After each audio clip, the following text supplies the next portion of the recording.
सुत हनुमान की पवन सुत हनुमान की जय श्री राम।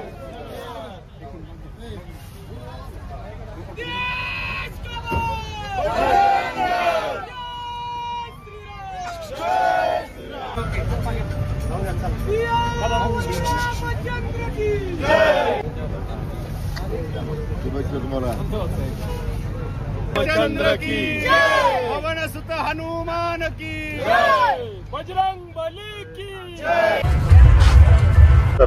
आज रामनवमीच्या सर्वांनाच हार्दिक शुभेच्छा देतो। मर्यादा पुरुषोत्तम म्हणून त्यांची जी त्यागाची भूमिका राहिली, सत्तेचा त्याग करून वनवासात जाण्याची त्यांची जी भूमिका राहिली, मला वाटतं एक असं आदर्श व्यक्तिमत्व आज जगाच्या पाठीवर पृथ्वी लोकावर दुसरं कोणतं नाही आहे। आणि मला या निमित्तानं आपले विश्वनेता आदरणीय प्रधानमंत्री नरेंद्र मोदी साहेबांचं अभिनंदन करायचं की सगळ्या कार्यसेवकांनी जो आपला संपूर्ण जीवन समर्पित केलं होतं राम मंदिर उभा राहण्यासाठी, ते राम मंदिर उभं राहिलं, रामलल्लाची त्या ठिकाणी स्थापना झाली। आणि आज तो जोश मला सगळ्या देशभरामध्ये वेगवेगळ्या शहरामध्ये आज रामनवमी साजरी करताना पाहायला मिळतो। आपल्या तालुक्यामध्ये बजरंग दलाने घेतलेला जो पुढाकार आहे हा निश्चितपणे कौतुकास्पद आहे। त्यांच्या प्रत्येक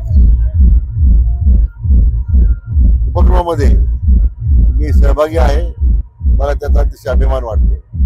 आणि म्हणून मी या सगळ्या बजरंग दलाच्या कार्यकर्त्यांना मनपूर्वक शुभेच्छा देतो। जय श्रीराम। आज आपण राहता शहरामध्ये श्री रामनवमी निमित्त विश्व हिंदू परिषद, बजरंग दल, दुर्गा वाहिनी व श्रीराम रक्षा सेवा मंडळाच्या वतीने भव्य दिव्य असे शोभायात्रेचे आयोजन या ठिकाणी करण्यात आलेले आहे। या शोभायात्रेमध्ये विविध चित्ररथ आहे आणि यामध्ये अहिल्यादेवी होळकर असतील, छत्रपती संभाजी महाराज असतील, भगवान श्रीकृष्ण असतील, महादेव असतील, त्यानंतर राहता शहराचे ग्रामदैवत वीरभद्र महाराज आणि नुकतेच येऊ टाकलेल्या मायंबा यात्रेचा सुद्धा चित्ररथ यामध्ये सहभागी आहे। त्याचबरोबर बजरंग दलाचे कार्यकर्ते ज्या कार्यामध्ये नेहमीच अग्रेसर असतात, असं गौरक्षण या संदर्भातही आम्ही गौमातेचं या ठिकाणी चित्ररथ ठेवलेलं आहे की बजरंग दलाच्या माध्यमातून ज्या प्रकारे गौमाताचं रक्षण करण्यात येतं हे कार्य सर्व समाजाला समजावं म्हणून आम्ही हा चित्ररथ या ठिकाणी आम्ही उभा टाकलेला आहे। त्याचबरोबर आपण संगमनेर येथील सुप्रसिद्ध असं हिंदू राजा ढोल पथक, ताशा पथक या ठिकाणी आपण समाविष्ट केलेला आहे या शोभायात्रेत। आणि त्याचबरोबर महाराष्ट्रातील एक नामांकित असलेलं किंगस्टाईल साऊंड आणि रॉयल लाईट शो असं या ठिकाणी आपण सहभागी केलेला आहे, जेणेकरून ही शोभायात्रा जी आहे ही भव्य दिव्य सांस्कृतिक आणि त्याचबरोबर हिंदूंचं शक्ती प्रदर्शन करणारी ठरेल।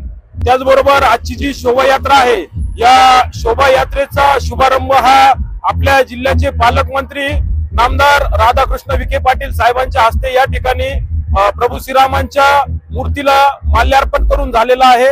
आणि साहेबांनी या ठिकाणी श्रीरामनवमीच्या सर्व हिंदू समाजाला शुभेच्छा दिलेल्या आहेत, तसंच बजरंग दलाच्या कार्याचं या ठिकाणी कौतुक केलेलं आहे। आणि त्याचबरोबर नामदार साहेब नेहमीच बजरंग दलाच्या सोबत सहकार्य करत असतात आणि त्यांच्या सहकार्याने बजरंग दल हे मोठ्या प्रमाणात समाजकार्य करत असतं।